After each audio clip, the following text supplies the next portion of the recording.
Remember the iconic cowboy Shane? The man who rode into town, saved the day, and then vanished into the sunset? Well, let's revisit that legend.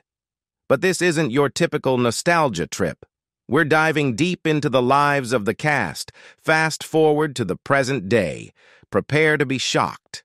Because let's face it, time isn't kind to everyone, especially Hollywood legends. Alan Ladd as Shane. Shane is a multifaceted character often depicted as a terse, skilled gunfighter with a shadowy past. He comes to a Wyoming valley seeking a peaceful existence, but becomes embroiled in a struggle between homesteaders and cattle ranchers.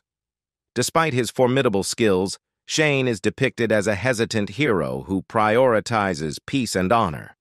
Ladd's performance in The Mikado caught the attention of a talent scout. In August 1933, Ladd was among a group of emerging talents signed to a long-term contract with Universal Pictures. This contract, which included options that could extend for up to 7 years, was heavily weighted in the studio's favor. Ladd appeared without credit in Once in a Lifetime, 1932, but the studio eventually decided he was too blonde and too short for their needs, leading to his dismissal after 6 months. Ladd's subsequent role marked a significant departure, playing Jay Gatsby in the 1949 adaptation of The Great Gatsby, which was written and produced by Richard Maibaum. However, production faced delays due to issues with censorship and Paramount's hesitance to cast Ladd in such a demanding role. The film did not perform well at the box office, and its mixed reviews led Ladd to steer clear of serious dramatic parts. Ladd has a star on the Hollywood Walk of Fame located at 1601 Vine Street, and his handprint is featured in the forecourt of Grauman's Chinese Theater in Hollywood. In 1995, he was honored with a Golden Palm Star on the Palm Springs Walk of Stars. In January 1964, following knee injuries, Ladd intended to rest at his home in Palm Springs. On January 29, 1964, his butler reported seeing Ladd on his bed at 10 a.m., but when he returned at 3:30 p.m., he found Ladd deceased on the bed. The cause of death was determined to be cerebral edema, resulting from an accidental overdose of alcohol, a barbiturate, and 2 tranquilizers containing at least 2 depressants. Ladd had struggled with chronic insomnia and frequently used sleeping pills and alcohol to aid sleep. While no single drug was taken in a fatal dose, the combination led to a lethal interaction. Van Heflin as Joe Starrett. Joe Starrett is a key figure in Shane, portrayed by Van Heflin. He embodies the diligent, resolute nature of the American homesteader. Throughout the film, Joe experiences substantial character growth. Initially dependent on Shane for protection, he ultimately discovers his own bravery and strength to defend his principles. Heflin's acting career began on Broadway in the late 1920s, and he later appeared in plays such as The Night Remembers, 1934, Midwest, 1936, and End of Summer, 1936. Katharine Hepburn assisted him in securing a film contract with RKO Radio Pictures, leading to a screen test in New York and his film debut in A Woman Rebels, 1936, where he starred opposite Hepburn, with whom he had previously worked on stage in The Philadelphia Story. Heflin continued with roles in The Outcasts of Poker Flat, 1937, where he was billed third after Preston Foster and John Muir, and Flight from Glory, 1937. A Chester Morris programmer where he played an alcoholic pilot. Heflin appeared in Annapolis Salute, 1937, and then landed his first leading role in Saturday's Heroes, 1937, portraying a star quarterback. He returned to Broadway for Western Waters, 1937-38, and Casey Jones, 1938, the latter directed by Elia Kazan for the Group Theater. In the mid-1930s, Heflin had a brief marriage to actress Eleanor Shaw, née Eleanor Scher. In 1942, he married Frances Neal, an RKO contract player. They had 2 daughters, actresses Vanna O'Brien and Kathleen Kate Heflin, and a son, Tracy. The couple divorced in 1967. Heflin was also the grandfather of actor Ben O'Brien and actress Eleanor O'Brien. His sister, Frances Heflin, known as Fra, was a regular on the daytime television drama All My Children as Mona Kane, Erica's mother, from January 5, 1970, until her death in June 1994. On June 6, 1971, Heflin suffered a heart attack while swimming. He was rushed to a hospital and, although he lived for nearly 7 weeks, he never regained consciousness. Van Heflin passed away at Cedars of Lebanon Hospital in Los Angeles on July 23, 1971, at 6:43 a.m. at the age of 62. Jean Arthur as Marion Starrett. Marion Starrett, played by Jean Arthur, is the steadfast and resilient matriarch of the Starrett family. She serves as the emotional anchor of the film, offering a counterpoint to the rugged masculinity of the American West. Marion's deep compassion and empathy extend not only to her family, but also to the other homesteaders. Her kindness shines as a beacon of hope in a harsh setting. Discovered by Fox Film Studios while modeling commercially in New York City in the early 1920s, Jean Arthur signed a 1-year contract and made her film debut in the silent movie Cameo Kirby, 1923, directed by John Ford. She reportedly chose her stage name from her 2 idols, Joan of Arc and King Arthur. At the time, the studio was seeking new American sweethearts with enough allure to captivate jazz-age audiences, and Arthur was transformed into a quintessential flapper.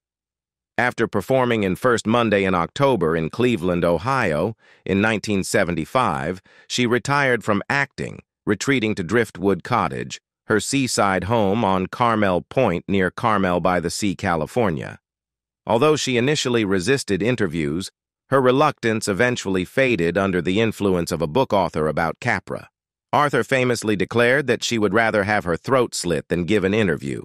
A Democrat, Arthur supported Adlai Stevenson in the 1952 presidential election and John F. Kennedy in 1960. Her first marriage to photographer Julian Anker in 1928 was annulled after just 1 day. She married producer Frank Ross, Jr. in 1932, but they divorced in 1949, and she had no children from either marriage. In 1979, Patsy Kelly revealed to Bose Hadley that Arthur was a lesbian. Arthur spent 30 years living in Carmel by the Sea, California, and passed away from heart failure on June 19, 1991, at the age of 90. In 2014, Arthur was honored with induction into the Hall of Great Western Performers at the National Cowboy and Western Heritage Museum in Oklahoma City. Ben Johnson as Chris Calloway. Chris Calloway is a henchman for the nefarious Rufus Riker, embodying the raw power of the cattleman. Calloway is a formidable presence who relies on intimidation and brute force to accomplish his objectives. Known for his quick temper and eagerness for physical altercations, he is a key enforcer in the conflict. Johnson's film career began with Howard Hughes's The Outlaw. Johnson often recounted that he arrived in Hollywood with a carload of horses, which led to him being hired for stunt work in the 1948 film Fort Apache, and as the riding double for Henry Fonda. During the shoot, the horses were involved in a scene where they pulled a wagon with 3 men. Johnson's first credited role came in Ford's Three Godfathers, where his and star Pedro Armendariz' riding skills were particularly noted. Johnson later considered this film the most challenging of his career. Ford subsequently suggested him for a leading role in the 1949 film Mighty Joe Young, where he played Greg opposite Terry Moore. Johnson portrayed Cap Roundtree in the 1979 miniseries The Sacketts, Sam Bellows in the 1980 film Ruckus, and Jack Mason in the 1984 action-adventure film Red Dawn. He also co-starred in the 1994 remake of Angels in the Outfield. Throughout his career, he continued to run a horse breeding ranch in Sylmar, California. Additionally, he sponsored the Ben Johnson Pro Celebrity Team roping and penning competition in Oklahoma City, with the proceeds supporting Children's Medical Research, Inc., and the Children's Hospital of Oklahoma. Johnson's marriage to Carol Elaine Jones in 1941 lasted until her death on March 27, 1994. They had no children. Jones was the daughter of renowned Hollywood horse wrangler Clarence Fat Jones. Johnson maintained a nearly constant work schedule until his death. On April 8, 1996, at the age of 77, Johnson suffered a heart attack and passed away while visiting his 96-year-old mother, Ollie, at Leisure World in Mesa, Arizona, a retirement community they both called home. His body was later transported to Pawhuska, Oklahoma, for burial at the Pawhuska City Cemetery. Ollie passed away on October 16, 2000, at the age of 101. Emil Meyer as Rufus Riker. Meyer delivered exceptional performances in his career, most notably as Rufus Riker, the cattle baron who employs a hired assassin in the film Shane. Even before that, Meyer landed an uncredited speaking role as a sea captain in the 1950 film Panic in the Streets, thanks to Elia Kazan, who spotted him in a New Orleans theatrical production. He showcased his versatility by portraying the belligerent Mr. Halloran in Blackboard Jungle, 1955, and then taking on a contrasting role as Father Dupree in Stanley Kubrick's Paths of Glory, 1957. However, the role he is most remembered for today is that of the corrupt cop Harry Kello in Sweet Smell of Success, 1957, where his character intends to teach a lesson to Tony Curtis. Meyer also ventured into television, featuring in an episode of the 1961 series The Asphalt Jungle.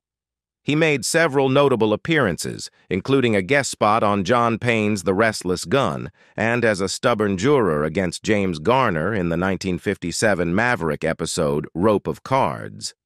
Meyer's talent shone in various supporting roles throughout the series. His guest appearance in the 1957 Restless Gun episode Man and Boy was particularly notable as it was filmed on the iconic Iverson Movie Ranch in Chatsworth, Los Angeles. Meyer's final curtain call in the film industry was with The Legend of Frank Woods, 1977. Meyer passed away on March 19, 1987, at the North Shore Regional Medical Center in Slidell, Louisiana. He was 76 and had been battling Alzheimer's disease, a condition that sadly took him from the world of entertainment. Jack Palance as Jack Wilson. Jack Wilson is a key figure in the classic Western film Shane, portrayed by the legendary actor Jack Palance. As the main antagonist, Wilson is a cruel and intimidating cattle baron who instills fear in the local farmers and ranchers. His character is renowned for his cold, calculating nature and remarkable sharpshooting skills. In New York, Palance trained in method acting under Michael Chekhov while working as a sports writer. He made his Broadway debut in 1947 as a Russian soldier in The Big Two, directed by Robert Montgomery. Palance also served as Marlon Brando's understudy in A Streetcar Named Desire and eventually took over Brando's role as Stanley Kowalski on stage. He made his television debut in 1949 and his film debut in Panic in the Streets, 1950, directed by Elia Kazan, who had also directed Streetcar on Broadway. Palance was credited as Walter Jack Palance in this film. In 1951, he appeared in Halls of Montezuma, a film about U.S. Marines during World War II, and returned to Broadway for Darkness at Noon, 1951, by Sidney Kingsley, which achieved modest success. Palance lived near Tehachapi, California, for several years. He was married to his first wife, Virginia, née Baker, from 1949 until their divorce in 1968.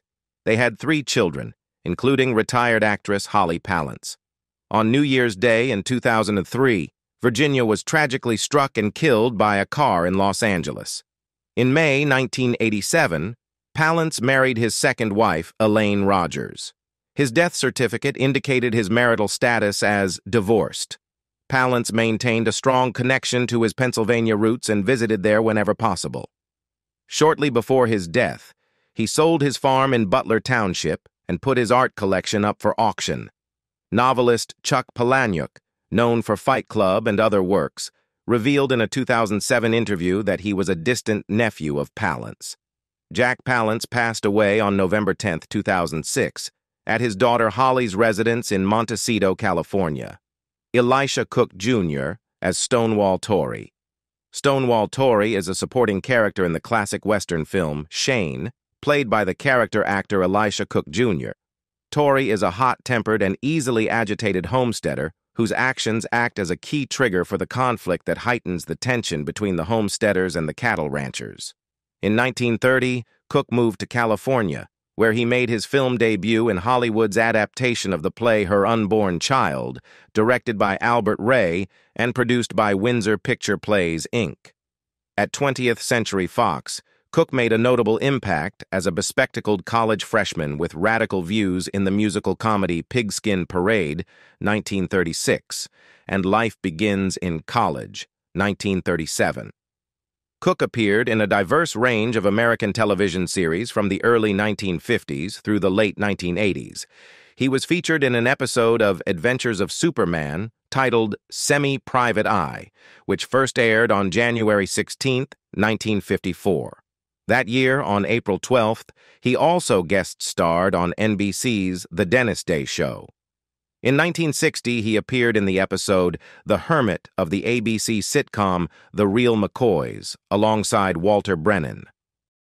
In the same year, Cook played Jeremy Hake in the episode The Bequest of the ABC Western series The Rebel, which starred Nick Adams. He also took on the role of Gideon McCoy in the 1966 episode The Night of the Bars of Hell on the Wild Wild West, and appeared in the second episode of ABC's crime drama The Fugitive. Cook passed away from a stroke on May 18, 1995, at the age of 91, at a nursing home in Big Pine, California. He was the last surviving member of the main cast of The Maltese Falcon, John Dierkes, as Morgan Riker. Morgan Riker, portrayed by the talented John Dierkes in the timeless Western film Shane, is a memorable character. He plays a henchman to the story's antagonist, Jack Wilson, and is known for his violent and aggressive demeanor. Riker is an integral part of Wilson's gang, often entrusted with the most perilous tasks due to his formidable stature. John Dierkes, born on February 10, 1905, in Cincinnati, Ohio, had an intriguing life story himself. During World War II, he served with the Red Cross in Britain, where he forged a connection with director John Huston, who encouraged him to pursue a career in Hollywood. Standing at an impressive 6 feet, Dierkes crafted a lengthy career in the film industry, adeptly portraying villains and soldiers. One of his most acclaimed performances was his portrayal of Dr. Chapman in the 1951 sci-fi classic The Thing from Another World, where he played a compassionate scientist. In Shane, Dierkes brings to life the complex character of Jocko, a Tennessean faced with a difficult choice. Jocko wrestles with the decision to leave and care for his blind wife or stay and support the Texans' cause. In a heart-wrenching moment, Jocko's wife, understanding the potential consequences, urges him to remain and defend the fort despite her own needs. Dierkes also left his mark on the popular television series Gunsmoke, appearing in multiple episodes: The Roundup, S2E4, as Mr. Rydell, Gone Straight, S2E20, as Ace, and My Brother's Keeper, S17E10, as Indian. His presence on screen was a consistent reminder of his versatility as an actor. John Dierkes passed away on January 8, 1975, in Los Angeles, California, leaving behind a legacy of memorable performances that continue to captivate audiences even today. Edith Evanson as Mrs. Shipstead. Mrs. Shipstead is a supporting character in the classic Western film Shane, played by Edith Evanson. She is the wife of Joe Starrett, a homesteader battling against the powerful cattle baron Jack Wilson. Mrs. Shipstead embodies the resilience and strength of the frontier women, enduring the hardships of pioneer life with bravery and determination, while supporting her husband and family through their struggles. Evanson frequently appeared in productions staged in the Los Angeles area. In 1946, she portrayed a Swedish mother reflecting on the births, deaths, and lives of her children in DeWitt Bodine's play Harvest of Years. Her performance was described as poignant by the Los Angeles Times. Although she had played one of the aunts in the 1948 film I Remember Mama, She took on the role of Mama herself on stage just a year later. Director George Cukor, a friend of Evanson, enlisted her to help Marilyn Monroe with a Swedish accent for Monroe's role in the unfinished film Something's Got to Give, from which Monroe was ultimately dismissed. Evanson spent several months working with Monroe and spoke to her shortly before the actress's tragic death. In the late 1960s and early 1970s, Evanson found limited work in Hollywood due to her advancing age. She was credited with an appearance on Gunsmoke in 1964, playing Nell, an elderly, senile housekeeper in the episode Father's Love, S9E24. Her final appearance came in 1974 with an episode of Apple's Way. A lifelong Democrat, Evanson supported Adlai Stevenson's campaign during the 1952 presidential election. After retiring, she lived in Riverside, California, until her death from heart failure on November 29, 1980.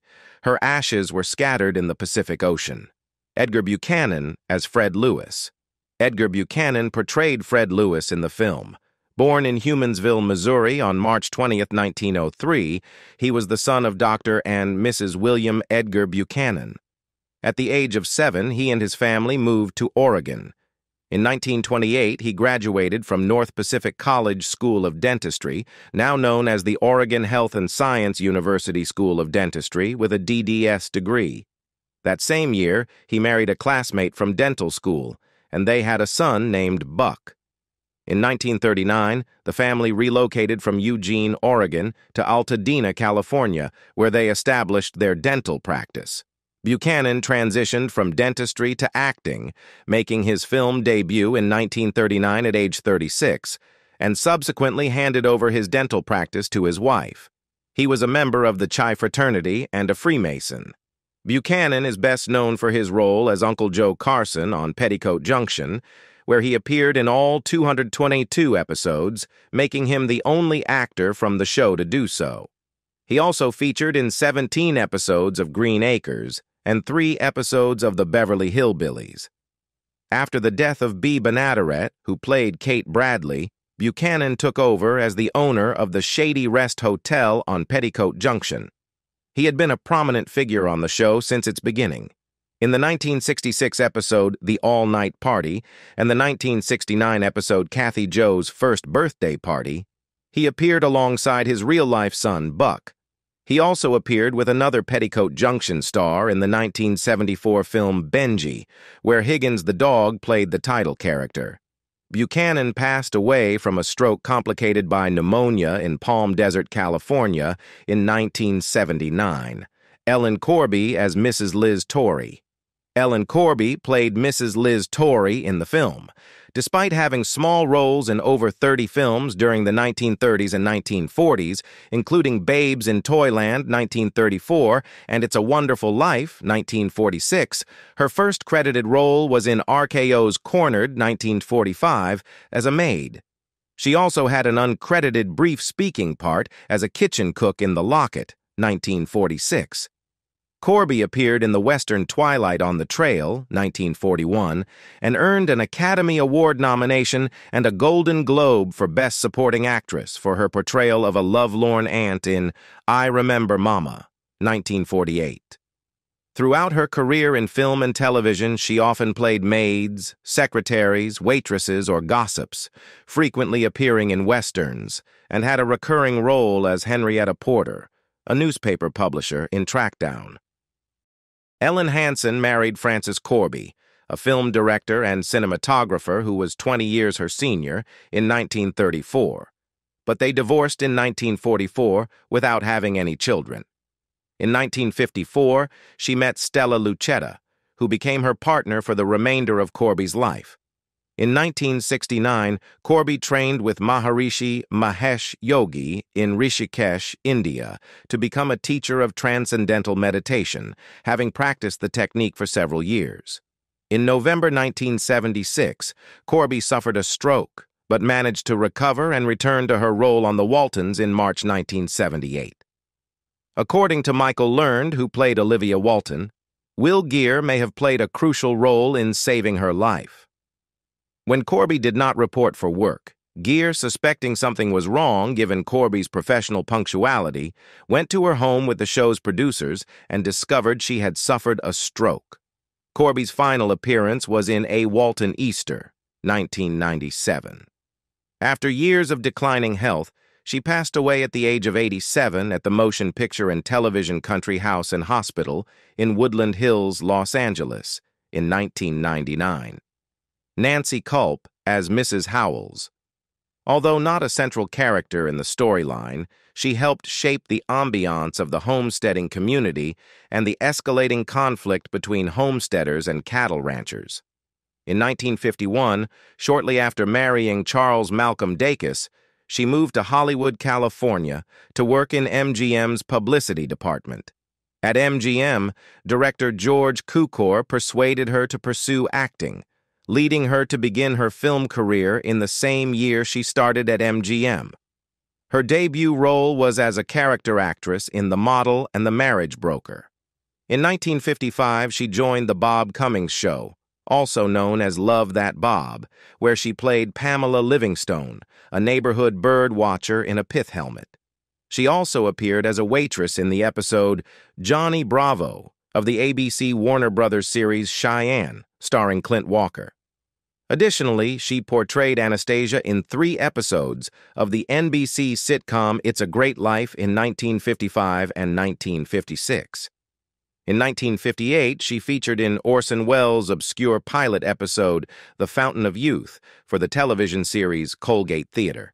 In 1960, she played Emma St. John in the episode Kill with Kindness of the ABC WB detective series Bourbon Street Beat, starring Andrew Duggan. She married Charles Malcolm Dacus on April 1, 1951, in Dade County, Florida. The couple divorced in 1961.